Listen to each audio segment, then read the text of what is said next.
Some women often feel dismissed by doctors post-menopause. Now a nonprofit is working to empower what it calls seasoned women. Project Nana invites you to a health summit next month. 10 on your side's Kiana Patterson shares this story. Kiana? Yes, this is a tough story for me to share following a diagnosis of my best friend in the world, but I feel like this is a call to action to help more women speak up and doctors to pay attention. It's life lessons like this we finish our work that remind Vanessa Hill of her Nana. She was a safe space. Her grandparents helped raise her into a caring woman with Caribbean roots. I could tell her anything. There was nothing that I could say that could damage our relationship. The closeness between the two helped Hill recognize when something wasn't right.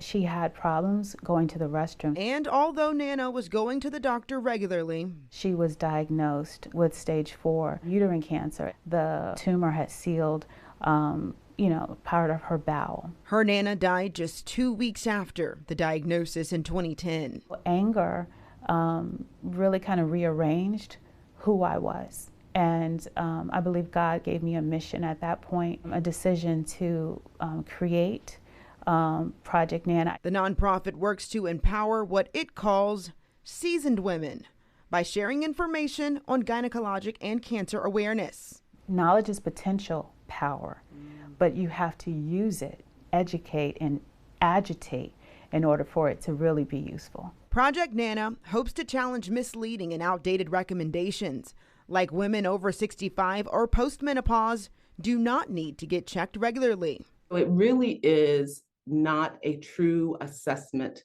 It is not a true statement to tell a woman, once you stop having your periods, you don't need to have pelvic exams. Dr. Mary Ojo Cairns believes all women need vaginal exams, regardless of age. And it's really important that we end ageism in medicine, which is you are of a certain age, you don't need to worry about that anymore. Those feelings of being dismissed by a longtime OBGYN pushed Vanessa Turner to advocate for herself. So when I would say, I'm having this problem, that problem, he's like, oh, that's part of getting old, that sort of thing.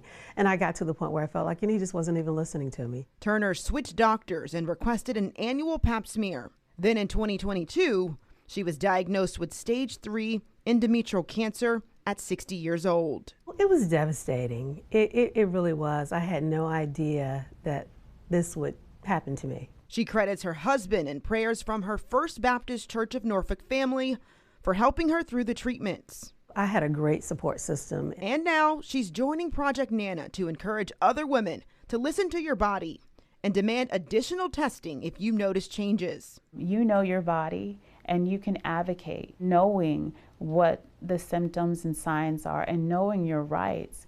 If one doctor refuses to do it, go to another. The second week of September, women over 55 are invited to join the movement. Seasoned women's health matters, and because it does, ask them how they're feeling. And that 3-day Seasoned Women's Health Summit will educate patients and their loved ones. Registration ends on August 18th, and I'll share all of this information to sign up over on wavy.com. Kiana Patterson, 10 on your side.